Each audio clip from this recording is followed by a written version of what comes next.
everyone to my channel NK Vision 1971 and it is our third day। ये हमारा तीसरा दिन है कन्वर्सेशन क्लास का, स्पोकन इंग्लिश क्लास का। और हमारे इस क्लास को हमने टेंस के साथ शुरू किया था। क्यों किया था मैंने आपको बताया था। And it is very necessary to develop our skill in English. What skill? To speak out English clearly, fluently, correctly, perfectly. And this is the one and only way. What? Tense.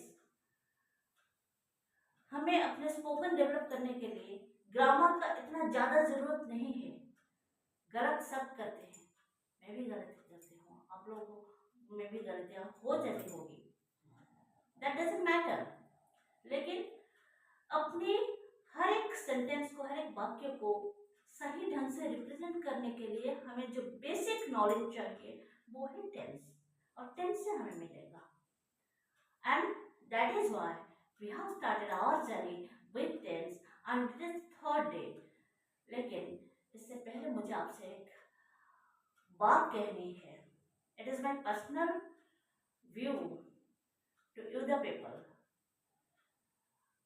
जो भी viewers मेरे videos देखते हैं, अगर आप कुछ सीखते हैं और कोई भी कमियां भी होती होगी मेरे से, आप अपना फीडबैक मुझे दीजिए कमेंट में। I am eagerly awaiting your comments that will energize me। मेरे लिए आपके कमेंट्स एनर्जी बूस्टर के काम करेंगे, so that I can continue my work enthusiastically। और अच्छे से मैं आपको और भी अच्छे कंटेंट्स दे सकती हूँ, दे पाऊंगी। और अगर आप कमेंट नहीं करेंगे तो I don't think we can grow. So let us continue our class, and in the third day we are going to continue our class with present perfect tense। Before we have completed simple present, present continuous and present indefinite or present imperfect we can also say, no? In the last class we have learned, and after completion all the 4 forms of present tense, I shall have a test for you the guys, right? And this is the structure of present perfect tense। What is the definition? When an action is completely done by the subject in the immediate past। क्या कहा मैंने? जो काम अभी अभी हो चुका है, हम जिस काम को अंजाम दे चुके हैं एट प्रेजेंट, मतलब इमीडिएट पास्ट में कर चुके हैं, मतलब एट प्रेजेंट हम इसके बारे में बात कर रहे हैं। उससे पहले जो काम हमसे हो आ गए, हमने किया है, that is present perfect tense, क्योंकि हमने वो काम कर दिया और उसके बारे में हम अभी इन्फॉर्म कर रहे हैं, बता रहे हैं, right? And the structure is first affirmative में हम कैसे इसको इस्तेमाल करेंगे? First person plural form, second person and third person plural form में हम हैव प्लस V3 फॉर्म का ऐड करेंगे। V3 फॉर्म यानी प्रेजेंट पार्टिसिपल। अच्छा, I have done this work, मैंने ये काम कर दिया है, मैं कर चुकी हूँ इस काम को। Done, do, did, done the third form, no? We, you, they have done this work। हम लोग कर चुके हैं, you यानी आप लोग कर चुके हो, they यानी थर्ड पर्सन के प्लूरल फॉर्म में वो लोग, वे भी अपना काम कर चुके हैं, और प्रेजेंट काम हो चुका है। And what next? Third person singular form में ही सी, वो लड़का कर चुका है, वो लड़की भी अपना काम कर चुकी है, राइट। ये गया अफर्मेटिव का स्ट्रक्चर, राइट। और इसके नेगेटिव स्ट्रक्चर में हम कैसे इसको रिप्रेजेंट करेंगे अपने सेंटेंस को, I we you they have plus not plus V three, right.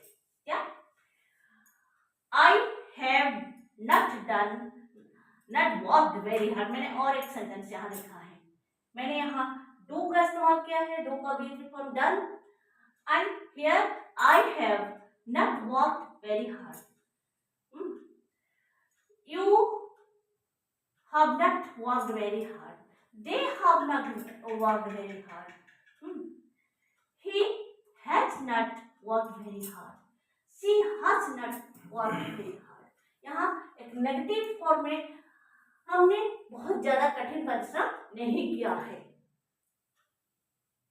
मैंने काम कठिनाई से नहीं किया है, मैंने कोई कठिन काम नहीं किया है, आपने कोई कठिन काम नहीं किया है, उन्होंने कोई कठिन काम नहीं किया है, उस लड़के ने कोई कठिन काम नहीं किया है, यानी उस लड़की ने कोई कठिन काम नहीं किया है। और आप अपनी सहूलियत के हिसाब से कोई भी वर्ड, कोई भी एक्शन के V3 फॉर्म अपने सेंटेंस में इसको इस्तेमाल कर सकते हैं इस तरह, राइट। नेक्स्ट कम टू,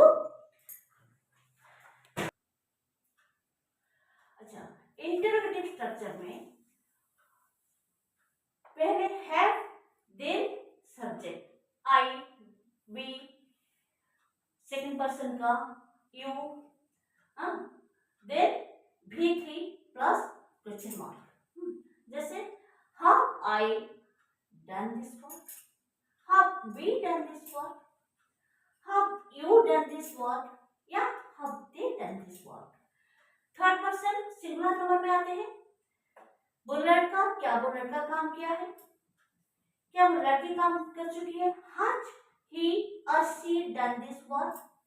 और इसका अगर हम नेगेटिव फॉर्म में इसको इस्तेमाल करें, जैसे अफर्मेटिव सेंटेंस का भी हमने नेगेटिव किया था, इंटरोगेटिव का भी नेगेटिव है, हाँ, देन इसको कैसे हम रिप्रेजेंट करें, हाउ आई, देन इसमें हम क्या जोड़ेंगे, V3 की जगह not, how I not, not plus V3 plus question mark, right, okay.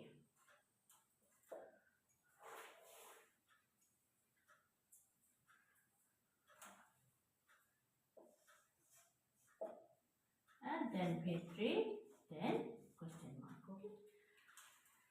तो क्या होगा, have I not done this work, not done this work, और have you not done this work, not done this work, have you not done this work,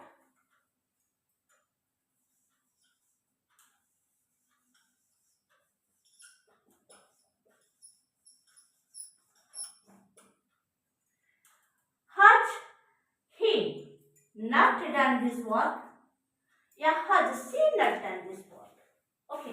इसका हमने negative में, interrogative sentence में हमने अपना प्रेजेंट परफेक्ट का जो representation हमने दिया, फिर नेगेटिव में अगर हम अपना सेंटेंस बनाते हैं तो कोई भी वर्ब फॉर्म आप ले लो, पहले हाउ, उसके बाद सब्जेक्ट, स्ट्रक्चर ऐसे रहेगा, पहले हाउ, उसके बाद subject first person plural, second person and third person plural के साथ नॉट, फिर V3 देन क्वेश्चन मार्क, ये नेगेटिव में।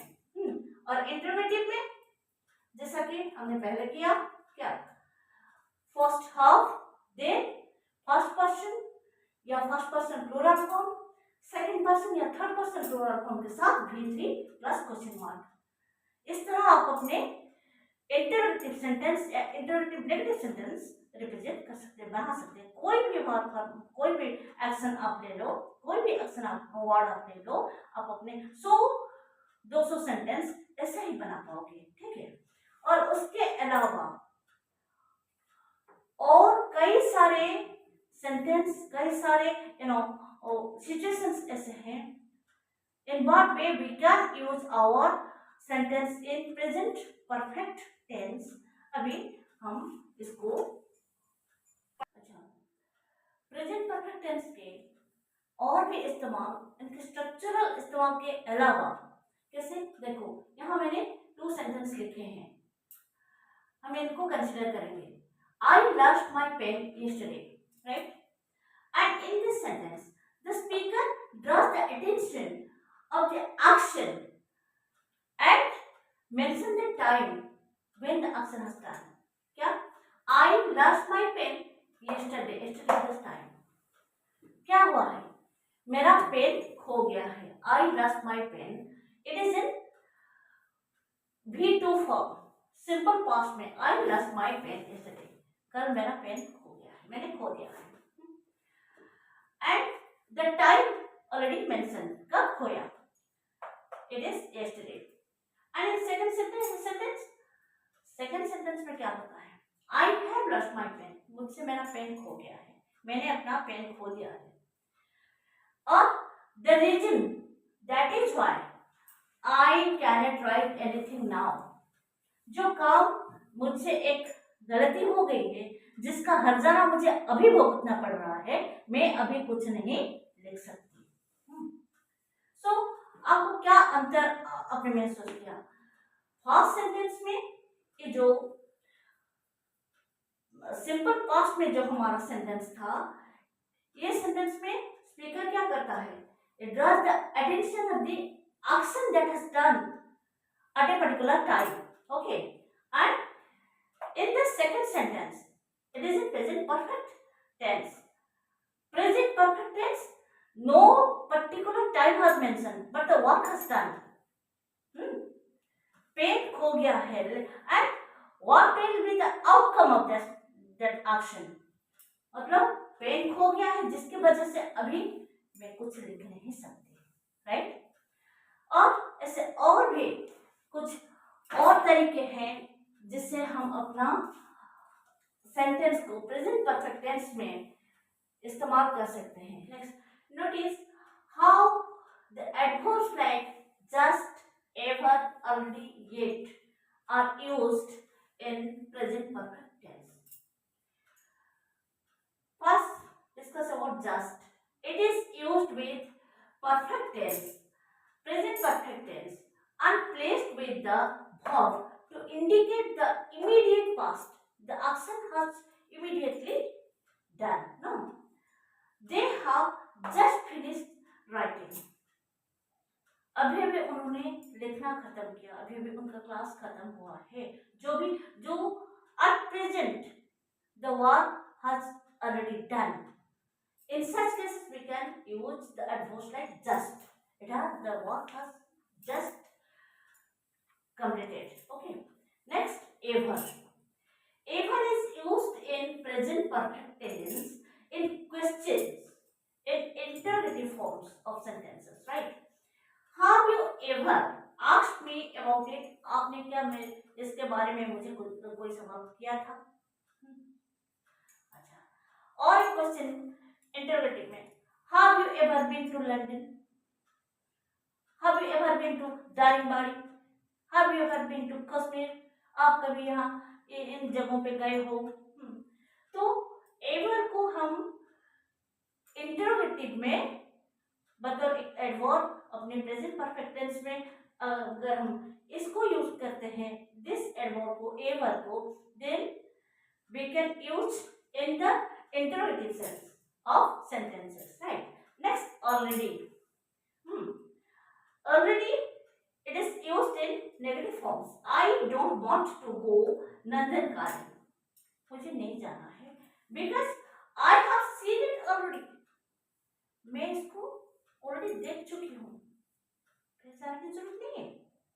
अच्छा, next, yet। This very word, this adverb yet, it is only used in interrogative form and negative form of sentence in in present perfect tense. Have you had no information about it? क्या आपके पास इसके बारे में कोई information नहीं है? आपको पता नहीं था, पता नहीं है? Your discussion about it? This work has not yet done. ये काम अभी तक, yet यानी अभी तक नहीं हुआ है. तो ये जो एडवर्ब्स है इसको भी हम प्रेजेंट परफेक्ट टेंस में यूज कर सकते हैं और in different states, in different situations. And the other rules how to represent present perfect tense, how to use present perfect tense in our sentence in other. The present perfect tense is used to express an action which began in the past and still continues. And the two words we have used here, I have lived in this house for 6 years. I have lived in this house for 6 years. Means I am still living. And he has waited here since morning. He is still waiting. अच्छा, the very two words since and for. For indicates the length of time in this sentence. कब से रह रही है? 6 साल से मैं यहाँ रह रही हूँ और अब भी रहती हूँ. And here he has waited here since morning. Okay. It is here since denotes the past action. The action that has started. कब से पता नहीं, कब तक पता नहीं, लेकिन सुबह से वो वेट कर रही है. कोई पर्टिकुलर टाइम मेंशन नहीं हुआ है. He is waiting. Since morning, सुबह से वेट कर रही है और अभी भी he is waiting. Right now he is waiting and he has waited since morning. सुबह से. और इसका in different sentences we can use and since for का जो particular usage. Now come to know. Since और for का present perfect tense में बहुत important usage है. कैसे? Since का काम क्या होता है? Since denotes from some definite point or period in the past time and that is until now. कैसे? कोई definite point of period वो indicate करता है. जैसे she has been in living here since 2004. She has been living here. छूट गया. Been living here